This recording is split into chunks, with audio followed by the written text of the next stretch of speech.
Welcome to Next In, where we're focused on talking about people's progression, their origin stories, how they got to where they are, and ultimately understanding if you want to be in their shoes, how do you get there? So today I have Marina Kemper from Nourish. Thank you for joining me today.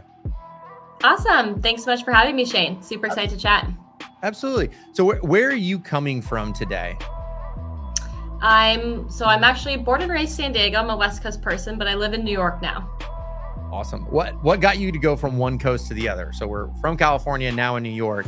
I can't imagine those are dramatically different. I have to assume. I don't know. I could be wrong. Yes. Especially being from Southern California. Like geographically, it's also almost as far as you get. But I mostly moved out for work, which I'm sure we'll get into for my my current job. But I also was starting to feel a little itch, ready for a change after being in Southern California for so long. And I know I wanted to get back to California eventually in the long term. And so I figured it was now or never to have a little break for a bit. What has been your favorite thing about New York since you got there? Oh, that is a good one. I think the access to amazing food everywhere. I love food. I wouldn't say I'm a foodie. I have a very unrefined palate, so I'm happy eating anything, but it's so fun to be able to try food from all over the world, kind of at any time, any place. Yeah, I had that conversation with somebody yesterday where it's just like, I'm not adventurous at all. I like new restaurants, I like new foods, but I really want to figure out who has the best chicken nuggets. Let's keep this simple and as simple as possible, and let's find the best chicken nuggets. But I'll try 1,000 restaurants. That's amazing. That sounds like a good mission. I can get behind that, I think. Yeah. So if somebody had to go to one restaurant in New York, though, what would it be? One restaurant in New York. Okay, this is a tough one. You're leaving my favorite back to California. One restaurant. Yeah, okay. My favorite is called Tiger Lily Kitchen. It's in the East Village. It's like an Asian fusion. They have a number of fun dishes. The vibe is great. The drinks are great. So yeah, I'm 10 out of 10 on them. That's awesome. That's awesome. Well, we're not here to talk about New York, and that's probably not why people are listening either. So today, what I want to really start with, Marina, is obviously you've had a very successful career in a very short period of time. If I was just Marina, how old are you? You're a director at Nourish.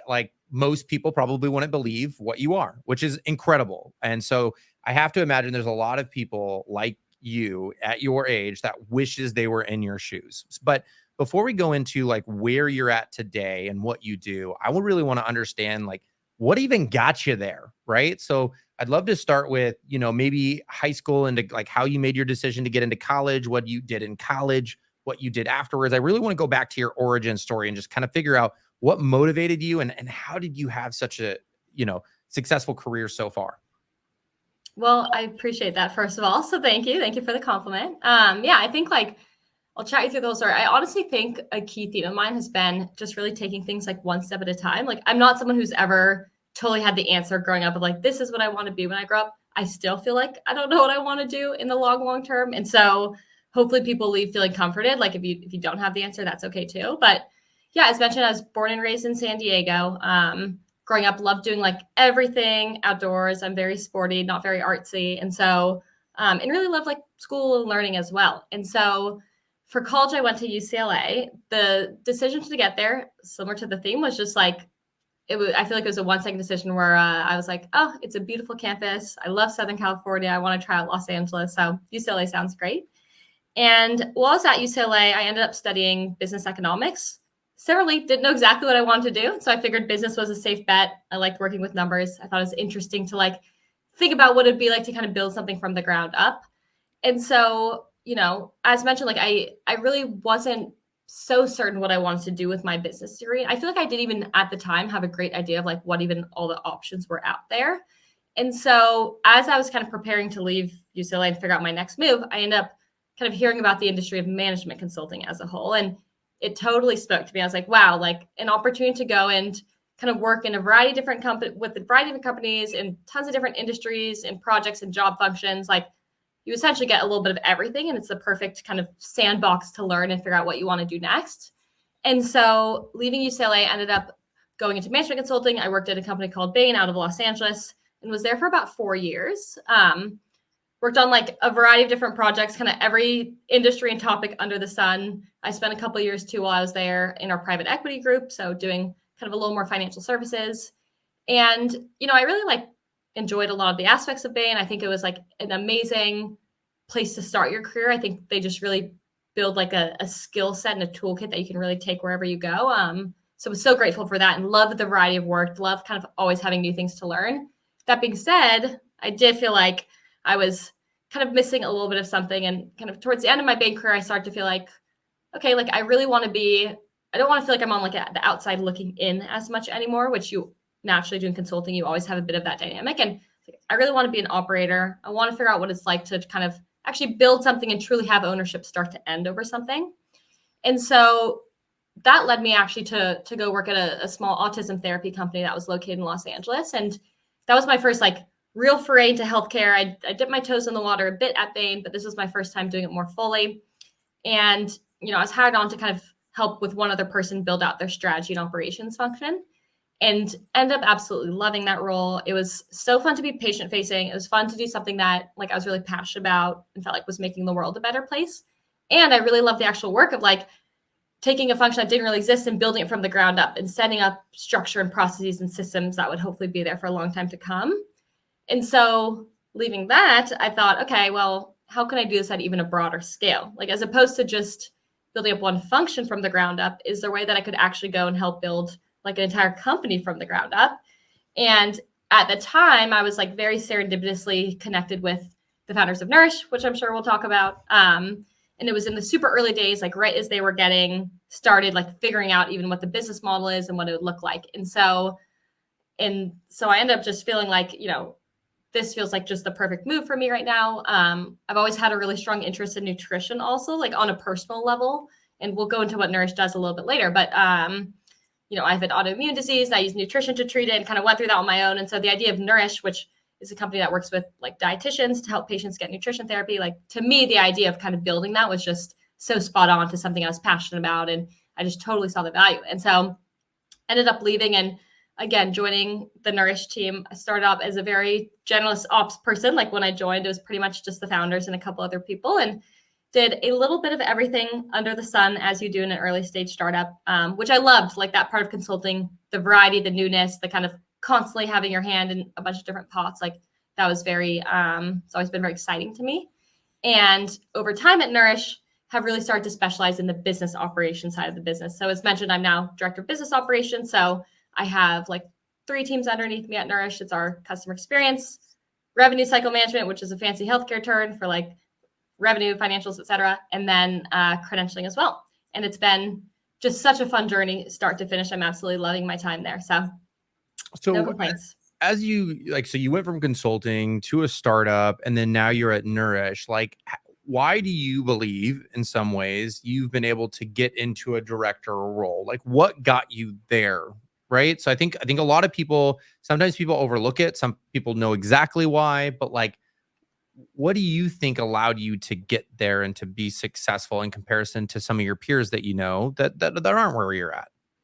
Maybe they did Yeah, come I from a mean, management consulting background too, and they're still not there.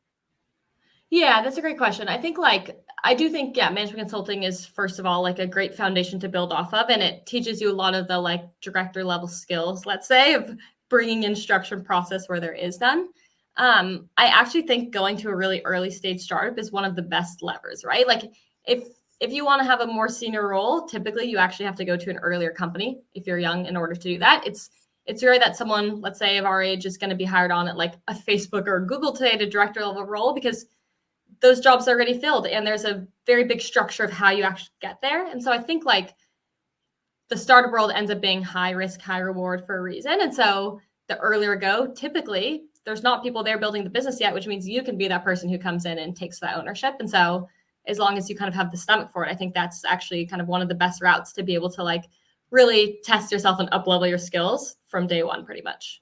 Yeah, I always think it's funny when people attribute job title to scope of work at times, right? I worked internally at Facebook, and one of the things that I realized was at Meta, at Facebook, a manager of software engineering in some constructs was actually a much larger scope of responsibilities than most CTO roles in organizations that are under 500 employees, right? Because even the manager at Facebook, the manager of stickers has more engineers than most 200-person companies. Just stickers, like just the stickers Yeah. management team, not even all the cool stuff, just the stickers, not Messenger, not Feed, none of that. Just the stickers team, much larger team than and so to your point, it's like when you can get into a startup, you can wear more hats, you can have more responsibility. There's an opportunity to get into the ground floor and to take more ownership earlier on because of potentially scale or a million other reasons, right? Yeah, exactly. It's like the structure isn't there yet. There's no one already filling that role. And separately, like, there's a lot of issues that need solving and a lot of processes that need to be built out. And so it just gives you the opportunity to actually like work on higher level tasks than you might otherwise be able to as well. So what I hear to an extent is there are those people that are in management consulting companies, and some of them are working with large companies, and their instinct is, I want to go work at a big company because I support big companies. Others, like yourself, you're like, all right, well, I've done this for big companies. I've seen the process. I've seen the procedures. I can take this and really add structure to a smaller organization. So it was you raising your hand and saying, I'm going to take a little bit more risk, but because of that, I'm going to have a much larger reward by doing so. So took a risk on yourself. You went to a smaller organization. Some people wouldn't do that. And you did that. You raised your hand and you've been able to scale and grow. Now, let me think about this though, because throughout that time, like I have to imagine you had like a mentor, you had somebody that inspired you, helped grow you, shape you, all of that. Like, what would you say is like a mentor or somebody along your journey that has allowed you to help get to where you're at today and really shaped your leadership style and maybe the person that even almost inspired you to join a startup to have some risk? Yeah, that's great. I think, like, to be honest, I think of my mentors as coming from like a variety of different places, like I wouldn't even point to just one person and say, like, this is the person who kind of helped get me to where I am today single handedly, because I honestly feel like a lot of these things take a village. And I've been fortunate enough to have a lot of great people along the way. I mean, there was definitely a couple people at Bain, either kind of at more of a manager level or even more of a like peer who's a little more seasoned, post business school level, who I think have been amazing sounding boards for me and have like very consistent catch ups where we can talk about work and life and how all those things mesh together and what I'm thinking about in terms of the future. And that has just been incredibly helpful for me.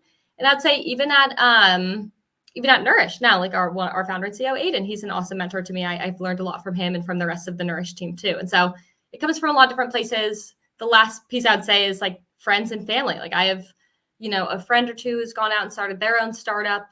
Family members who have great career advice too. And I think taking little bits of advice from all those sources have been helpful, and just being inspired and seeing like there's so many different paths that people can take and be successful and be whatever that means for them, right? Be fulfilled and be able to work on the things they like. And so for me, like some of my role models have just been like people who are living by example and doing something that I think looks really cool, where I would have felt like that was out of the realm of possibilities, but all of a sudden it makes me realize like, okay, this is something that is attainable. That's awesome. So it's like you're not like, I don't just need a professional one-to-one person that's inspiring me and coaching me. Instead, it's just like I'm looking at the world and I'm looking for opportunity around anyone that's around me. And it's like, what are the positive things that I could take from them individually, rather than selectively?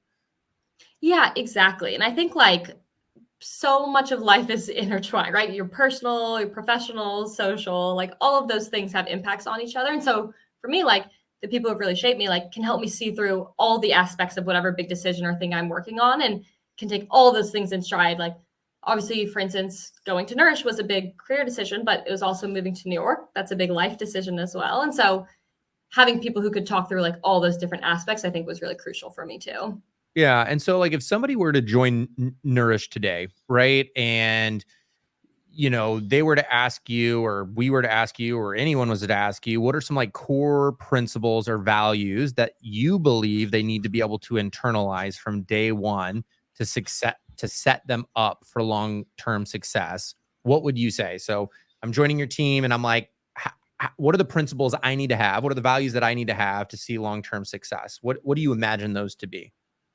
Yeah, great question. So there's a million I could list. I'll pick a few. I'll pick three, let's say, that I'd say are the most important. The first one I'd say is really like taking extreme ownership over their work and over the company more broadly. And so by that I mean, the best feeling you have is as a manager, as a leader, is being able to give someone a project or task and they take that and they own it end to end. And they're hitting all their deadlines, or they're they're solving any roadblocks that are coming up. I think especially in an early stage startup, but in any leadership role, there are going to always be like hurdles that come up and things that you don't expect. And you need to be able to be really fluid and kind of roll with the punches, so to speak. And you need to be able to trust that things are going to get done as well. And so just having that sense of ownership, I think, can make people so successful. And there's kind of the benefit to them too, because the more ownership you take, the more kind of at-bats you're getting to work on a lot of different things. Your team is trusting you. They're giving you more opportunities to prove yourself. So I think there's kind of a bit of a cycle there. So number one is taking extreme ownership. The second one I'd say is really related to resilience and just being resilient. Again, it's this idea that I just spoke about, but especially in a startup, a lot of the like structures and processes just don't exist yet. And in the process of building it out, you're going to hit a hurdle or a roadblock that you didn't expect. And it could be hard at times. It's hard to look at something that's a blank canvas and figure out what you should be doing. And so being resilient, being able to kind of like power through when you're hitting obstacles or when times are tough, be scrappy, like figure out the answer to things. We kind of at Nourish, like one of our values is having that dog in you, which is a silly way of putting it, but it's this idea of like being resilient, being scrappy, doing whatever it takes to like get to the right answer.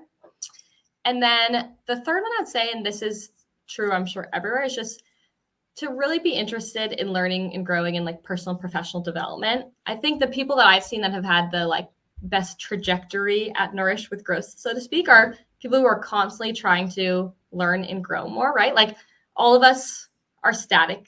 And ideally, your company is growing at a really fast rate, which means just to keep up with that, you need to be growing at a fast rate. And ideally, you're kind of beating that rate too and staying ahead of the curve. And so just like being really curious, and there's a million different things that you can study or look at or do to kind of, develop yourself professionally, personally. And everyone can kind of, I think, pick and choose what works for them. But I think just having that like curiosity is just really important as well.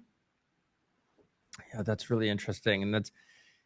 And so that kind of leads into what my next question was sort of going to be around curiosity and really more about like continuous learning and constantly changing and emerging and growing, whether that's technologies or behaviors or business development. Like it doesn't matter. It's just like I genuinely believe that constantly shifting, constantly learning, and constantly growing is something that's very critical. And I do think that sets a lot of leadership apart, is that ability to be able to continuously learn. So I'm curious if there's like strategies, habits, something where you've been able to adopt something that's allowed you to continuously learn and to grow over time, and just kind of bringing that back, which is like, what do you do to stay on top of things?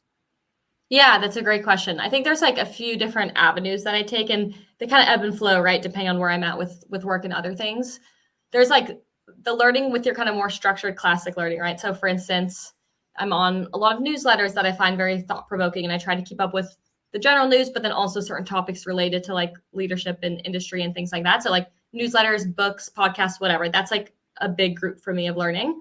I think there's the category of like learning by doing as well. And so one way of growth is just to kind of like stretch yourself to a new role or new project that you've never owned before and just try to do it, like see what you can come up with. And so throwing my hat in the ring for projects that might typically be like above my level, right? Or even like if I'm not formally going after, even just spending the time myself to sit for like 10 minutes and think like, okay, like, if I were going to do this just myself, I was the only decision maker here, like what would I decide, or what are the steps I would take to get to the right solution, and going through that thought exercise.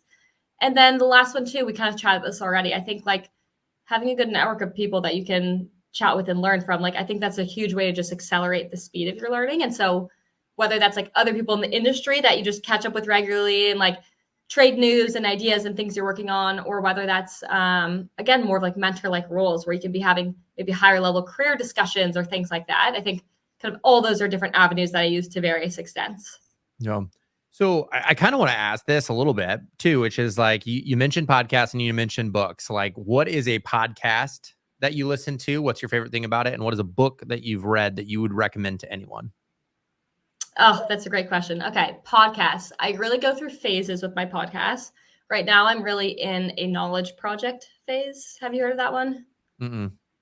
Okay. Actually, I think it's also hosted by a Shane as well. So you should check it out because you guys have that kinship. Yeah, exactly. That was I like very like interview style podcasts. Like I listened to Armchair Expert for a long time and a few other like interview ones. And so I love that format, and especially when it covers people from a number of different like industries and topics. In terms of my favorite book, there's so many to list here. I think it's going to be difficult. Do you want it to be more like very tactical learning related or just kind of anything under the sun? Anything could be totally random. Someone's Okay, going to resonate with it. Maybe me, maybe it's not. perfect. It could be a fiction book that unlocked you and inspired you. It doesn't even have to be a nonfiction self-help book. Yeah. Okay, awesome. I think my two favorite books of all time are actually both memoirs. One is called Educated, one is called Between Two Kingdoms. And both are just these very incredible life stories. Two separate women's, totally different background, history, time periods, and their story of going through various like hardships and overcoming very crazy life obstacles. And for me, like I find that so inspiring to hear what some people go through and kind of end up succeeding and being able to make positive. Probably a good one for like thinking through actually the topic of resilience that we spoke about earlier. Also, just very interesting reads about their lives. So those would be my two recommendations. That's awesome. Yeah. I always find it fascinating because I think a lot of people, they immediately go towards the, let me do a self-help book. And how do I do that? And one of the books that unlocked me the most was The Things That They Carried by Tim O'Brien, which I can unpack that, but I'm not going to. But technically it's a fictional book. It was like a it was like a Vietnam War book. But it was one of Yeah. the things that was like really inspiring to me. But I'm going to take like a little bit of a pivot and to shift a little bit. Obviously, there's a lot of people that listen to this where it's like they come to it to learn how to interview. They might come to it to learn how to find a job. There's all of these things that they might do. At the end of the day, with that next level, we're all things recruiting, right? So what I want to be able to start to do a little bit here is to understand, how people show up to an interview. Like, what is the good? What is the bad? What is the in between? And if somebody were to eventually want to go interview at a place like Nourish, how can we hand them the keys to give them insight on how they could be potentially selected? So, what I want to first start with is to understand, as you've interviewed people and as you've been a part of the interview process, what are some red flags that you see across candidates as a whole? Like, very general, these are very common mistakes that you just see people making. Okay. Yeah. Great question. Um, I'll skip kind of like the obvious ones, which I assume you're not asking about, like for instance, showing up like 30 minutes late to an interview or something like that. Yeah, in terms of red Someone flags, I needs would to hear say, it. Someone probably needs to hear it. yeah, okay. Ideally, the basics are met. Show up on time, show up professionally. That's not to say like be a robot in the interview. I really prefer when people be themselves. I try to be myself as much as possible when I'm interviewing candidates as well. I think one red flag, and we kind of touched upon this already, is like it's the inverse of some of those key skills that I mentioned before. So, for instance, someone who's very clearly not interested in like learning and developing, and so let's say they're just like, "Here's a job, I'm here to do it, and I don't want to see what else is out there aside from that realm of scope that we just discussed." And so, even like in any single role, like I'm always looking for someone who's interested in learning and growing and trying to better themselves.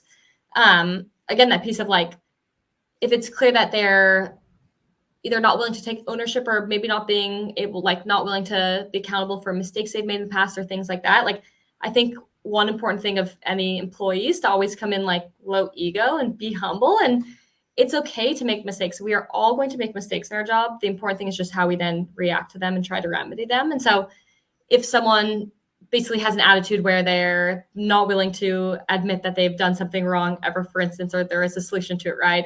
Or they're combative about it, things like that.